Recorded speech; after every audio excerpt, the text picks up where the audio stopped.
Conference, thank you. Good afternoon. As our hearts go out to Las Vegas today, we're reminded again of the attack that took place here in this city only a few months ago on innocent and music-loving young people. And if there is a message to our American friends, it is this, that they will come through it and they will come back stronger. Because this city has shown that nothing and no one can bow the indomitable spirit of the people of Manchester.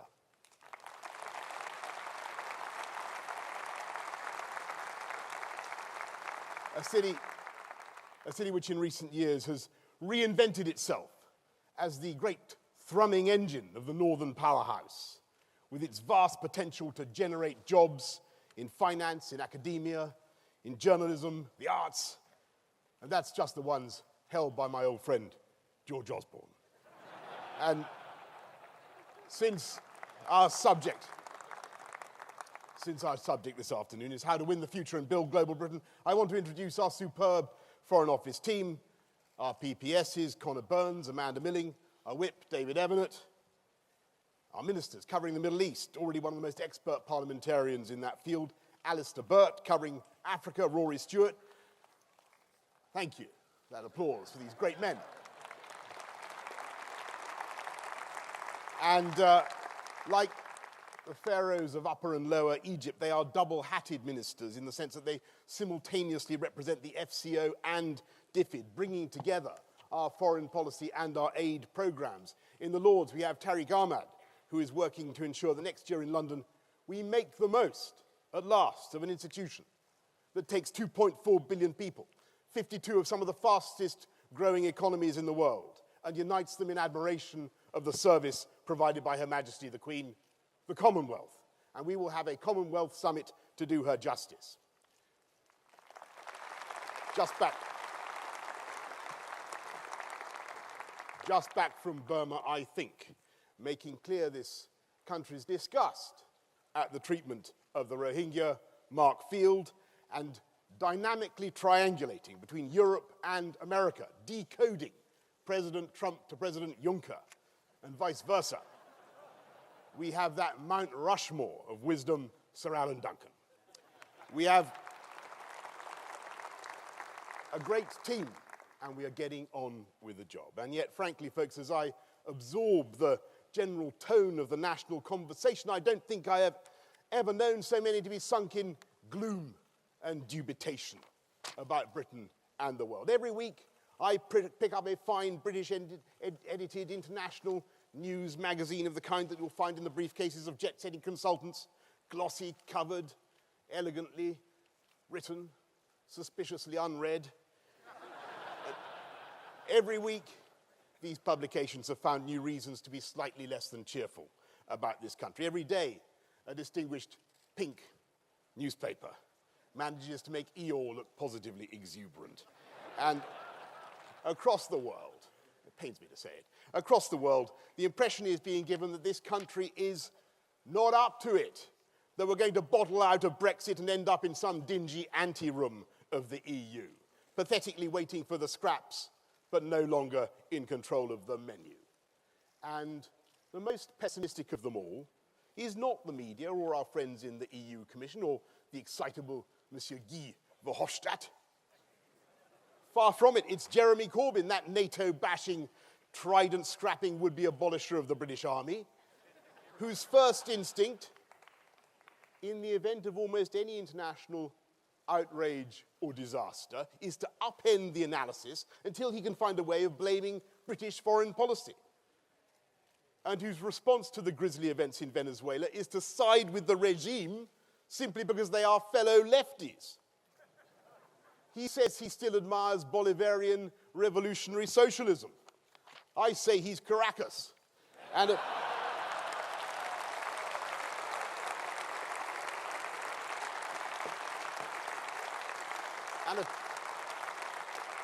it's beyond satire.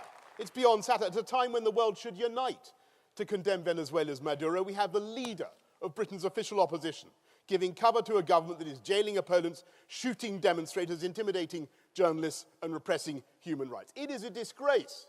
And I can tell you, there are many Labour MPs who feel appalled that their party is still led by this man, with his peculiar belief expressed in glutinous victory-style rallies up and down the country that he somehow won the election. He didn't win. You won. We won. 56 seats ahead.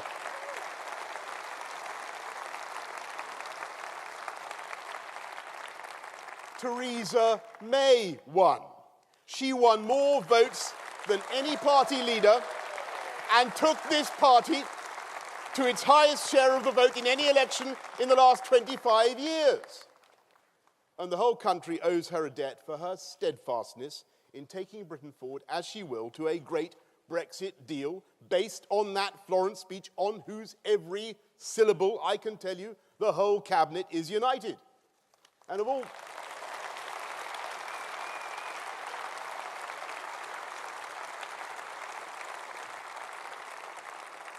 the areas where Corbyn is content to talk this country down, there is none more ludicrous and vacillating than his policy on Brexit. In the customs union 1 week, out the next, in the single market, out the next, in, out, faster than one of those members of the shadow cabinet who gets sacked before she knows she's even been appointed. A kind of manifestation of Heisenberg's uncertainty principle. It would be disastrous if that negotiating strategy were put into practice. And in leaving Britain in limbo, locked in the orbit of the EU, but unable to take back control, unable to do proper free trade deals, Labour would inflict a national humiliation on us on a par with going cap in hand to the IMF. And yes, I know when you talk about the IMF in the 1970s, I'm aware that we come up against a difficulty. We must accept that we imagine that people immediately understand about power cuts, about the 3-day week union bosses back in Downing Street, state-made British rail sandwiches. We think people get the reference. But unfortunately, going back to the 1970s sounds to too many people like a massive joint revival concert by David Bowie, Led Zepp, and the Rolling Stones.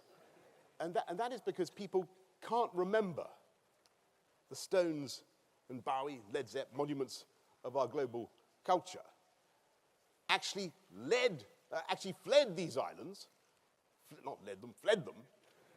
Might have been even more better if they'd led them, frankly. Fled these islands. They fled these islands, along with so many other wealth creators, because they were driven overseas by Labour's 83% tax rate. And people have forgotten today that we used to worry about the brain drain, not people wanting to come here. And they've forgotten that we, Conservatives, had to fight and win the battle of ideas. And in a way, it's entirely forgivable and understandable that amnesia has descended, because our victory has been so comprehensive.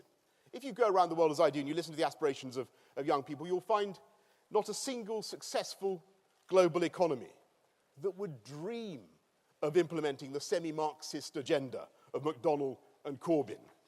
And wherever you find enterprise and innovation and economic growth, it's because people have followed our ideas that were pioneered by our party, and in this by the way, in this city of Manchester. And from India to China to Thailand, Vietnam, where free markets, deregulation have been put into practice, they have helped to lift more people out of poverty faster than at any time in history. Go to the Central and East European economies.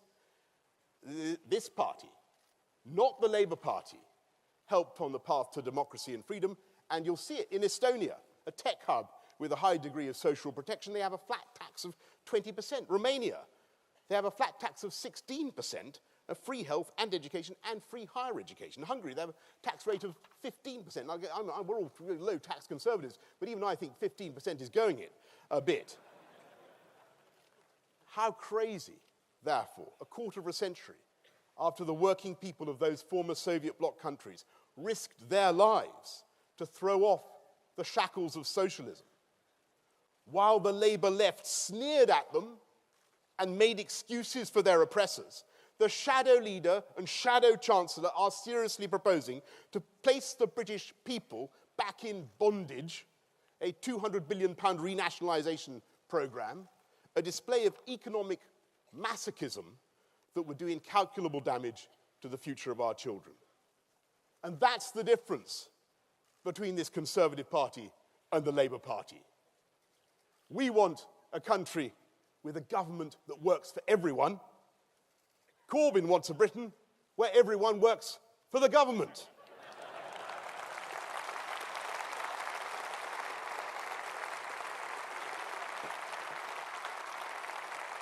And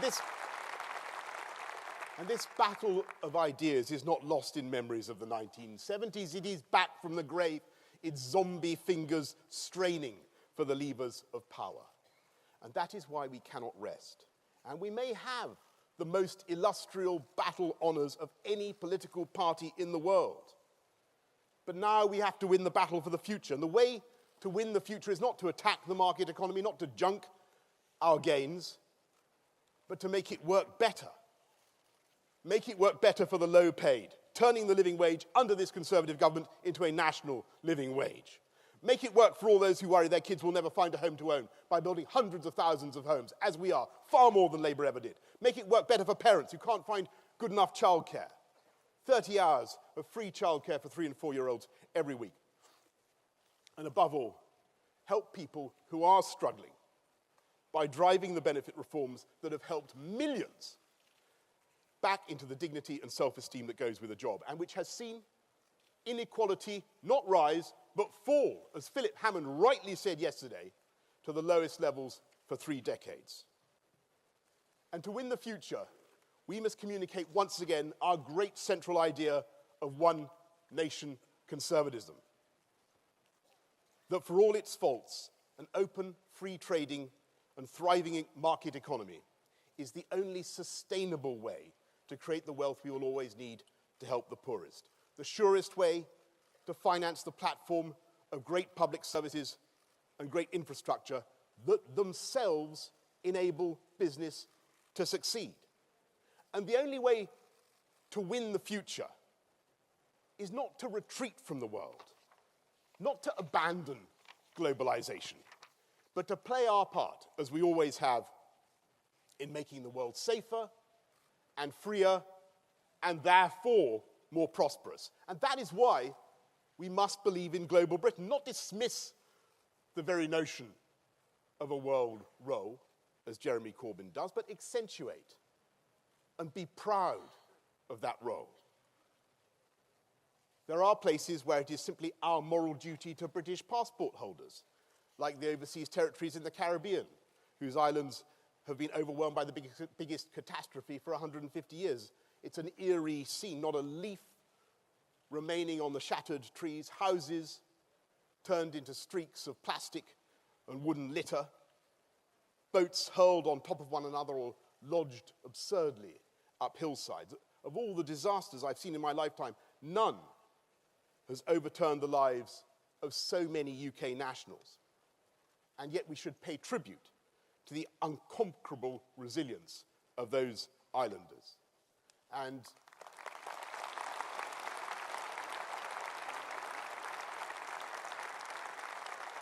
British islanders, by the way. And together with Priti Patel and Michael Fallon, this government will work to put them back on their feet. And of course, our responsibilities go still wider. When we protect the world, we protect British interests. When we campaign for the stability of the South China Seas, that is because through that narrow, pulsing jugular of the Malacca Straits, only 1.7 miles wide, goes fully 25% of world trade, including huge quantities of British goods. Across the Middle East and North Africa, we are helping to bring peace and defeat terrorism, not just because that is right in itself, but because these will be the great markets of the coming century. Just in the last few weeks, I've seen British troops training the Nigerian forces to defeat the numbskulls of Boko Haram around Maiduguri, where British doctors are tending the maimed victims of terror. And as our helicopter swooped over the burned and deserted villages, they said there was a risk of pot shots from behind. And I said that was an occupational hazard in my line of work. And every week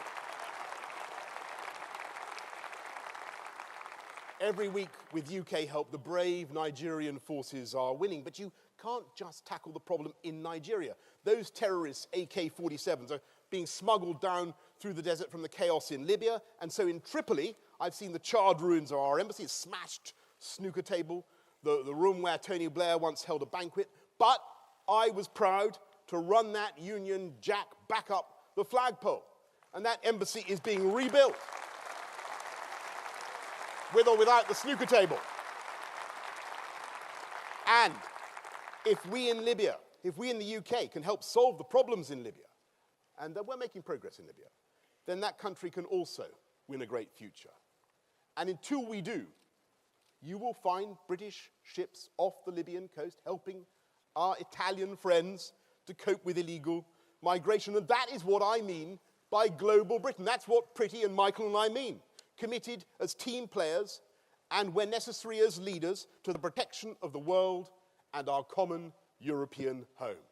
I've just seen 800 British troops in Estonia and congratulated them on resisting the honey traps allegedly placed in their way by Russian intelligence. At least they said they'd resisted. They are a visible and powerful symbol of this country's unconditional commitment to defend the boundaries of Europe and the freedoms we won in the 1980s and 1990s. And I can't tell you how much our friends value Britain's contribution in Europe and around the world, because I think we've reached a unique phase in our history. We are big enough to do amazing things. We have the ability to project force 7,000 miles overseas, to use our permanent membership of the UN Security Council to mobilize a collective response to the crisis in North Korea. We contribute, as Pretty was just saying, 25% of European aid spending. We're the leaders. And yet no one seriously complains that we're bullies or that we have a sinister national agenda. And that's why the phrase global Britain makes sense, because if you said global Russia or global China or even, alas, global America, it would not have quite the same flavor. And I'm not saying that everyone automatically loves us all the time, or that everyone completely follows our sense of humor, though a lot more do than you might think, by the way. But there is a huge desire out there for us to engage with the world more emphatically than ever before. And after Brexit, that is what our friends and partners are going to get, as this country is freed from endlessly trying to block things in Brussels committee rooms, freed to stop being negative and to start being positive about what we believe in, including free trade.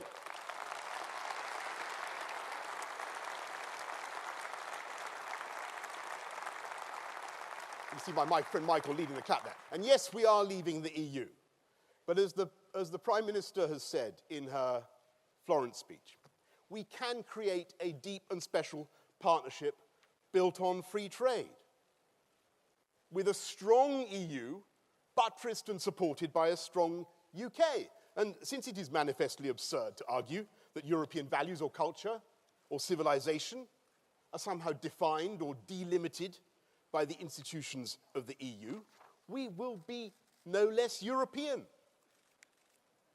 Britain will continue to be European in culture, geography, art, history, architecture, spiritually, morally, probably.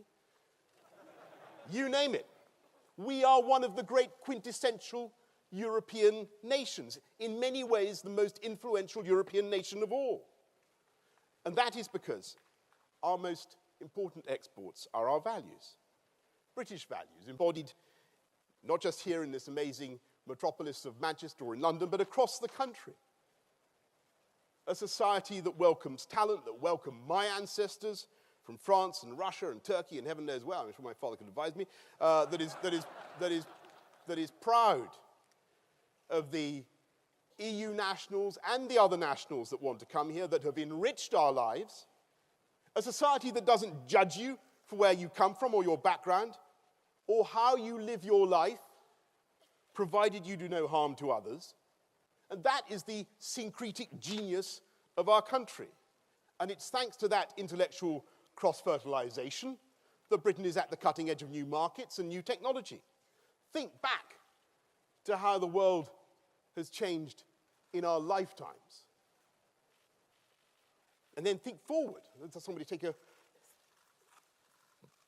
film of me with a camera there. Think how crazy that would have seemed 40 years ago. It seems pretty crazy now, but think forward to what we can achieve in your lifetime, William Hague's lifetime. He's still got a long way to go. We are going to crack, we will eventually crack global warming with British clean technology and British green finance in which we lead the world, and we will get to a point where we can generate as much clean energy as we want. And eventually, we will stabilize our world populations, we will raise per capita GDP, and I'll tell you how, above all, by promoting female education.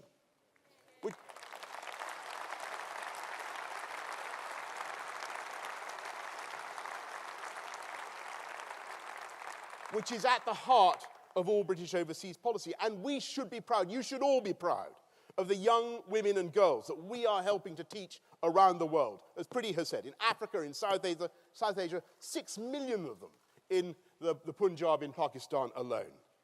And if we can drive on with our friends that great cause of female empowerment and education, the Swiss Army knife that solves so many problems, then I believe we will eventually find a cure for the psychological contamination of radical Islamist extremism. Just as we eradicated smallpox and polio, it came and it will go. And of course, we will have problems. Humanity is always going to have problems of afflictions in mind or body, because without pain and doubt and anxiety, there can be no pleasure and no triumph and no success. But success will not be achieved by allowing the UK to retreat from our global role, but by reinforcing that role. And breakthroughs will not come through the edict of some Corbynist bureaucrat in some ministry of plenty, but through the effort of inventors and scientists and business people and students and dreamers, of whom we have so many. And to all those who are really worried about the UK today, let me remind you, it was only 8 years ago that we stood on the verge of the nastiest and deepest recession for 70 years.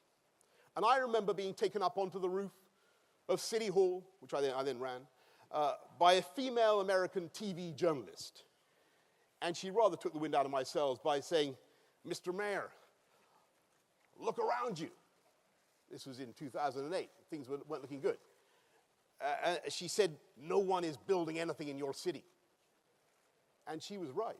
All the cranes were down because confidence had gone, deserted us. All I can say is look at London today, storming ahead. Even if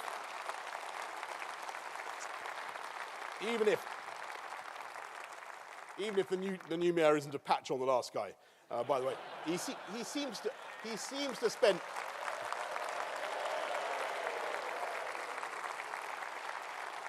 seems to spend his time rather ineffectually trying to ban things. Why can't he do something for a change?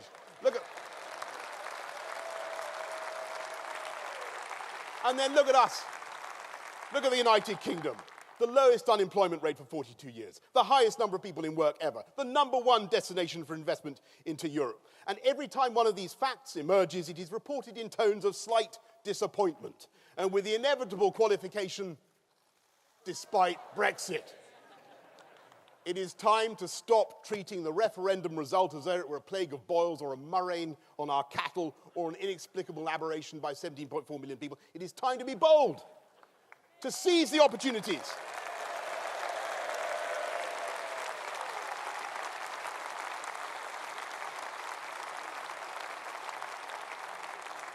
And there is no country better placed than Britain, which is not only the place where the atom was first split, but which has become a gigantic cyclotron of talent in which people are coming together from every discipline to produce constant flashes of inspiration. Indeed, We are consistently rated the global capital of innovation.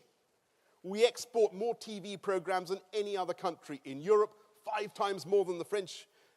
Yes. I think that's permitted in the laws of diplomacy. We export a program to Cambodia.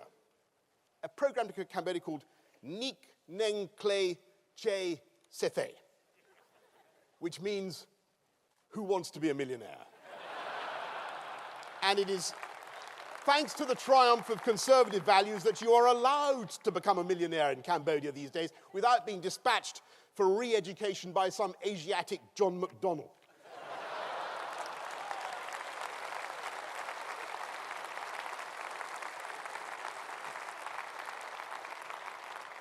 We lead the world. We lead the world in bioscience and fintech and many other techs and some branches of artificial intelligence, cybernetics. What's Labour's what was Corbyn's first response on hearing the news that we lead the world in cybernetics? He wants to tax robots.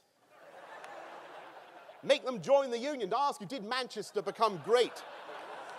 Did Manchester become great by taxing the spinning jenny? We have a growing space program run by my brother Joe Johnson. And I have a candidate, my friends. For the first man we gently blast into orbit. And that is the superannuated space cadet from Islington. And I know he has an innocent and vol-trousered air. But his domestic policies, Jeremy Corbyn's domestic policies, would rack up debt that our children and grandchildren would be unable to pay. And his foreign policies would imperil not just this country, but our friends and our neighbours as well. Conference, we cannot allow it to happen. 200 years ago, people used to come to this city to see something revolutionary, the beginning of the modern world. And once again, this country has had the guts to try to do something new and different, to challenge received wisdom with a democratic revolution that we can turn into a cultural and technological and commercial renaissance. There are people who say we can't do it. We say we can. We can win the future because we are the party that believes in this country and we believe in the potential of the British people. We Conservatives have been privileged, collectively, to be placed in charge of this amazing country at a critical moment in our history. We are not the lion. We do not claim, like some others, to be the lion. That role is played by the people of this country. But it is up to us now, in the traditional, non-threatening, and genial, self-deprecating way of the British, to let that lion roar. Thank you very much.